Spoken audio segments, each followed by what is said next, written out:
Assalamualaikum warahmatullahi wabarakatuh. Perkenalkan, saya Atana Nashwa Ananta dengan NIM 192231011. Di sini akan menyampaikan terkait jurnal review materi food record.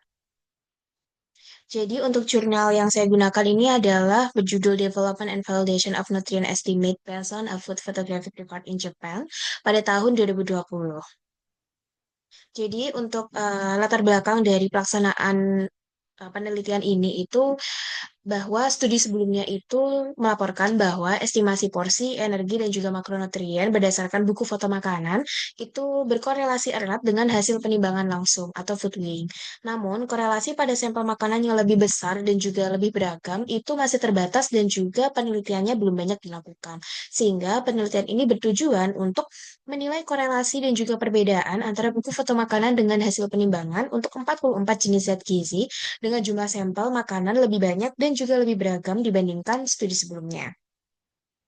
Jadi untuk metode ini, yang pertama itu melibatkan partisipan sebanyak 20 orang dengan menyiapkan total makanan atau total sampel makanan itu 1.163.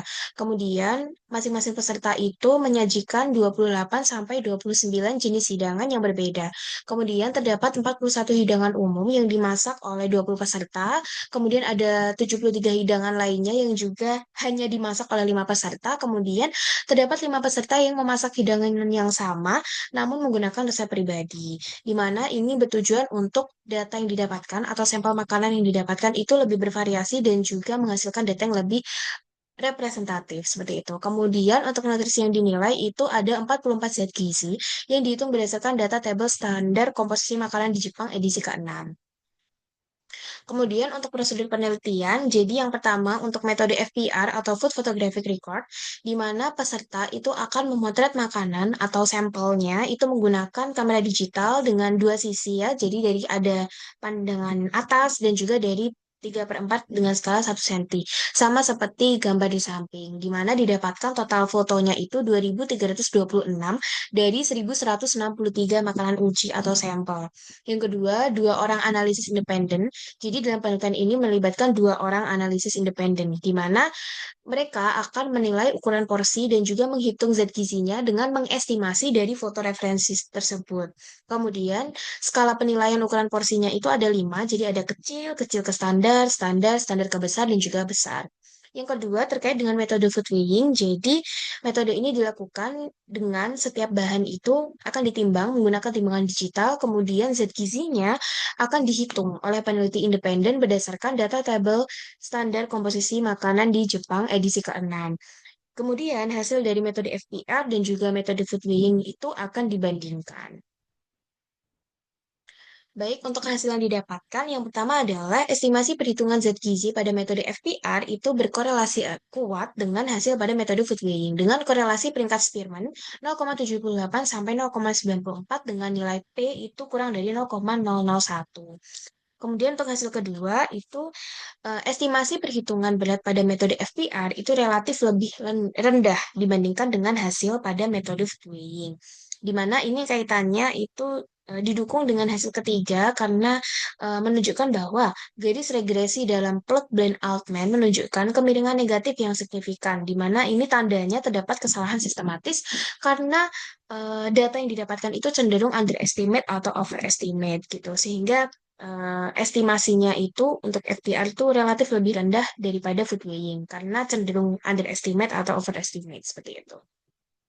Kemudian hasil selanjutnya adalah menunjukkan bahwa hasil estimasi dari dua analisis tersebut itu hampir sama dengan korelasinya itu cukup tinggi yaitu lebih dari 0,9 untuk semua jenis zat gizi yaitu 44 zat gizi di mana ini menunjukkan konsistensi metode seperti itu. Kemudian yang terakhir adalah terdapat keterbatasan pada zat gizi tertentu terutama pada yodium dan juga vitamin B12 di mana dalam penelitian ini itu melibatkan sampel makanan sub Jepang di mana sub Jepang itu kan terdapat komponen makanan, rumput laut, dan juga bonito, di mana komponen tersebut itu kaya akan yodium dan juga vitamin B12. Nah, dalam metode FPR, makanan sub Jepang itu tidak dapat terdokumentasi dengan baik sehingga tidak bisa teridentifikasi dengan jelas, sehingga zat gizinya tidak bisa dianalisis seperti itu. Kemudian selanjutnya adalah terkait dengan kekurangan metode FPR. Jadi yang pertama adalah ukuran porsi hanya bisa diperkirakan jika makanan ada di basis data atau ada di di buku foto makanan seperti itu. Sehingga perlu perluasan basis data fotoreferensi seperti itu. Yang kedua adalah makanan uji atau makanan sampelnya itu terbatas karena belum mencakup minuman ringan, belum mencakup alkohol dan juga produk-produk manis seperti itu. Yang ketiga adalah beberapa jenis makanan seperti buah, sayur, hidangan utama dan juga penutup itu beberapa belum dinilai sehingga datanya belum lengkap. Kemudian yang terakhir adalah kesesuaian antara FPR dan juga hasil penimbangan itu bergantung pada karakteristik juru masak. Selanjutnya terkait dengan kelebihan, jadi yang pertama penggunaan perangkat digital pada FPR, yaitu contohnya adalah handphone atau kamera digital itu bisa membantu mencatat waktu makan itu secara lebih objektif seperti itu. Yang kedua adalah kelebihannya beban partisipan pada metode FPR itu lebih ringan dibandingkan dengan food review. Berikut adalah kesimpulan. Yang pertama adalah metode FPR itu terbukti lebih praktis, valid, efisien untuk studi epidemiologi atau studi yang melibatkan sampel yang lebih banyak seperti itu dan memiliki beban partisipan itu lebih rendah dibandingkan dengan metode food weighing. Kemudian, penelitian lanjutan itu diperlukan untuk memperluas basis data, kemudian juga untuk menggeneralisasi sampel-sampel makanan, terutama yang sering dikonsumsi oleh usia muda maupun negara-negara lain, sehingga basis datanya itu bisa diperluas seperti itu. Sekian jurnal review yang dapat saya sampaikan. Terima kasih. Wassalamualaikum warahmatullahi wabarakatuh.